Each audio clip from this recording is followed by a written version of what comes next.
Well, next up, we're thrilled to bring on an interview with a leader who sits within one of the largest healthcare ecosystem stakeholders, CVS Aetna, and our own Jerry Antimano, who will be doing an interview with someone who's been a part of the Columbia Business School and the HITLAB community now for a few years, and Eugenio Zuccarelli. Hi, Eugenio, how are you? Hi, Stan. Doing great. Thank you so much for having me here. No, again, we really appreciate you joining in. And, again, for folks around the world who are joining us online, we'll pop in his LinkedIn and his contact information. Please do connect with the leaders that are joining us here today. We really appreciate the interaction. And again, for folks who are dialing in from around the world, feel free to pop in your own LinkedIn link and be sure to connect. We really do value that here at the lab. And really the most important part of really good research and evidence generation is connection.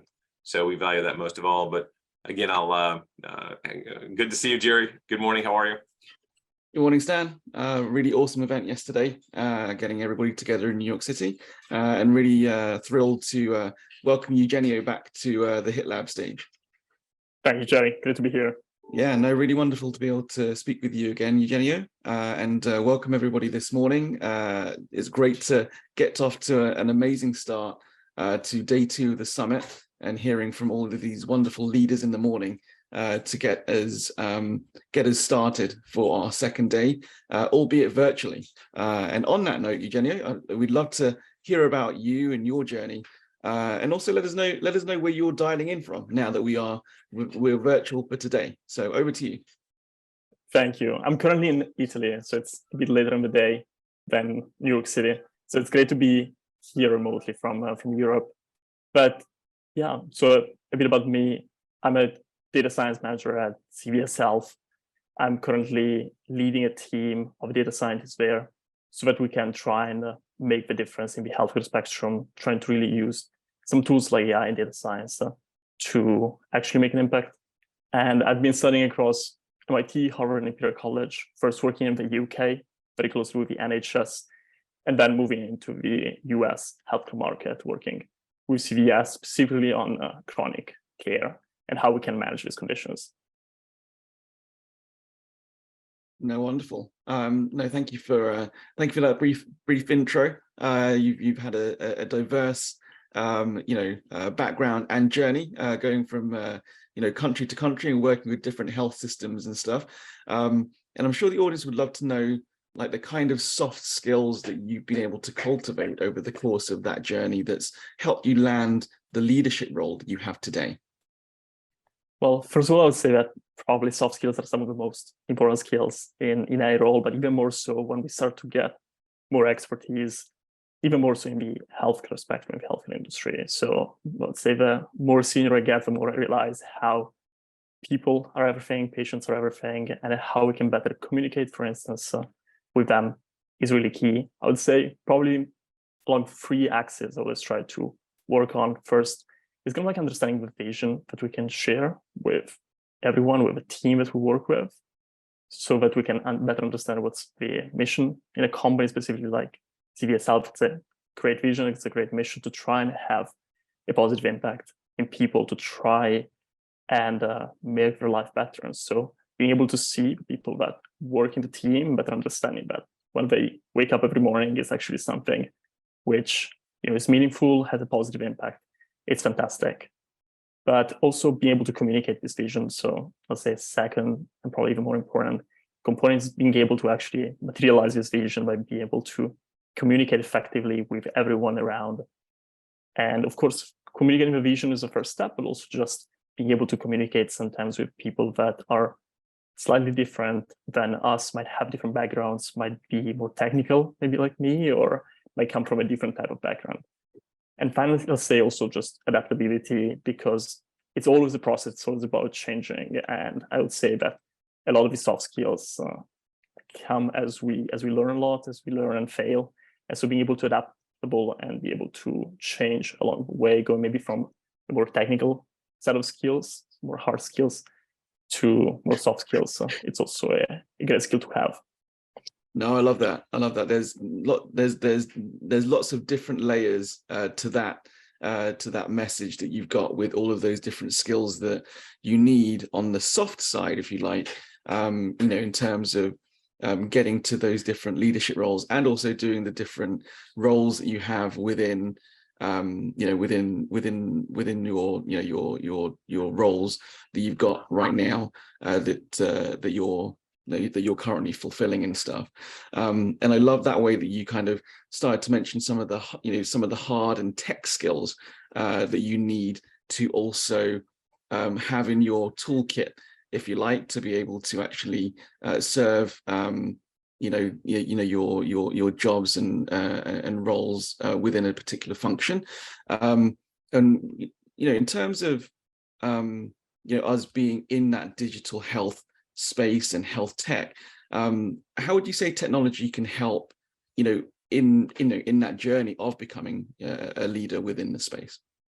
It can really help a lot. Honestly, I would say that being able to know technical skills, I come from a very technical background, so that's kind of like how I started. It's extremely important because you can really understand the whole landscape in digital health.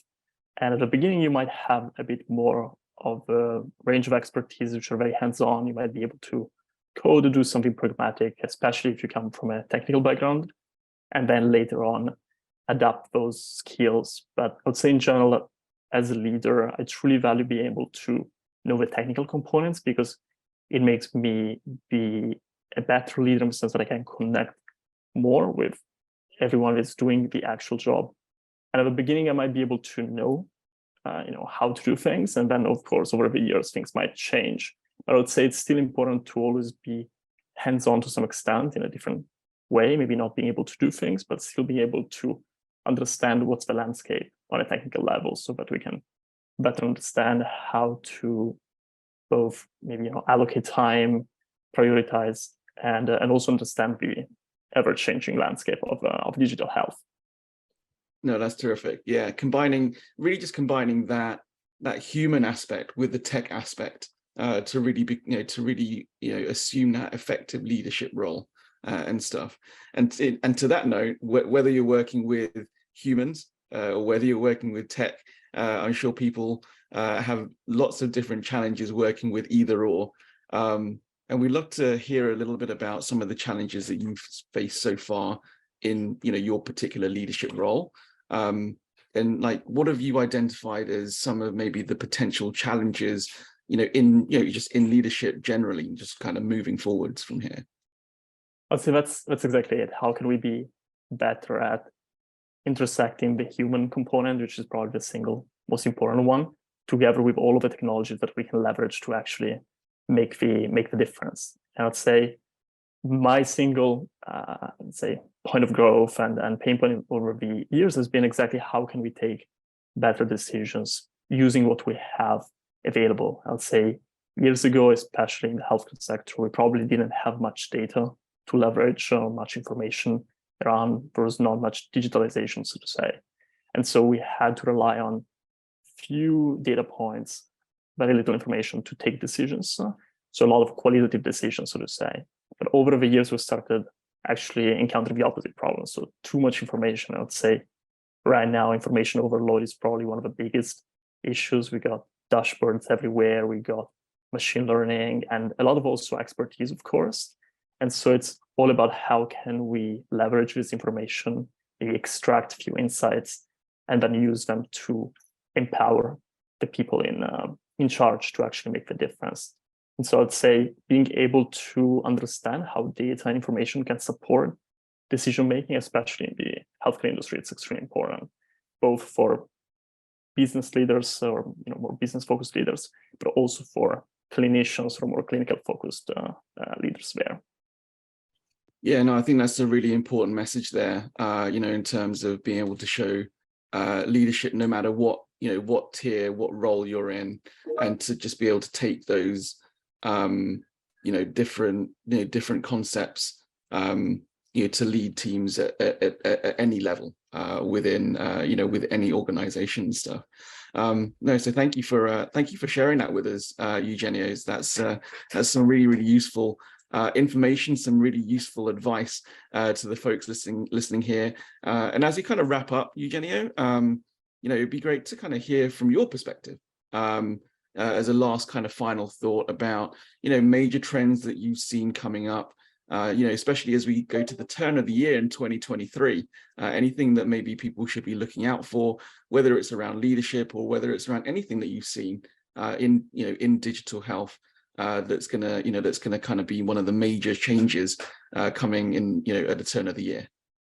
For sure, I'd say definitely the ethical implications of data and algorithms in the digital health spectrum, especially for leaders, because now let's say we do have great technologies. We have seen how powerful they are, not even just artificial intelligence tools, but even the fact that we have a lot of information, but the fact that there are severe ethical implications, from bias to privacy, and how all of these algorithms affect our life. It's going to be, in my opinion, one of the biggest topics, especially for 2023, because so far there's been a bit of a lack of oversight and guidelines in terms of how can we ensure that the outcome of these tools is controlled and understood. And I would say that going in the direction of maybe having explainable algorithms, better tools for privacy, and also better understanding of how data can carry bias and how can we remove that to ensure that we don't continue some issues with the populations we have. That's going to be probably one of the key topics in 2023, at least from my point of view. No, that's wonderful. Thank you so much, Eugenio. Yeah, I mean, look, I think that as technology gets better, I think the piece of advice I think everyone can take away from this is, as the tech gets better, as systems kind of improve, leadership has to improve with it, and it's really taking all that into account and being able to combine that together to really make sure that we're entering this kind of new year and this new era, health tech adoption, and blending that all kind of together. But we are at time, Eugenio. Thank you so much, as always, for coming on. We really appreciate your words, and always appreciate your sage advice and thought leadership on these panels and stuff. But yeah, thank you so much, Eugenio, and hopefully we'll have you back soon. And enjoy the holidays and enjoy the rest of the summit. Thanks, we'll do. Thanks so much. Thanks so much. And Stan, back to you to introduce the next session. No, really well done, Jerry. Thank you for that. And again, I think one of the things that we're always looking at when we're trying to understand digital transformation is what are the major ecosystem stakeholders doing? And you can't get bigger than what CVS Health is doing. Truly a massive player in the ecosystem. And we look at the work at Eugenio and what he and his teams are doing there, and just super impressive, and always appreciative when he's able to join us and really pass on some of the perspectives, share those experiences. Because remember, if we're going to be successful as a healthcare ecosystem, as any healthcare institution, we have to make sure that we understand the perspectives of everyone in that ecosystem. It is a system. It is a group of stakeholders that have to work together for patients, and in doing so, there's an enormous amount of things that we need to do, because it's not toys, it's not clothing. These are healthcare services. These are healthcare products that are touching people, going really taking scans, scripts, all of that sort of stuff. And so it's really critical to make sure that we've got that put together and that we're doing a really good job in sharing these perspectives to deliver really good healthcare.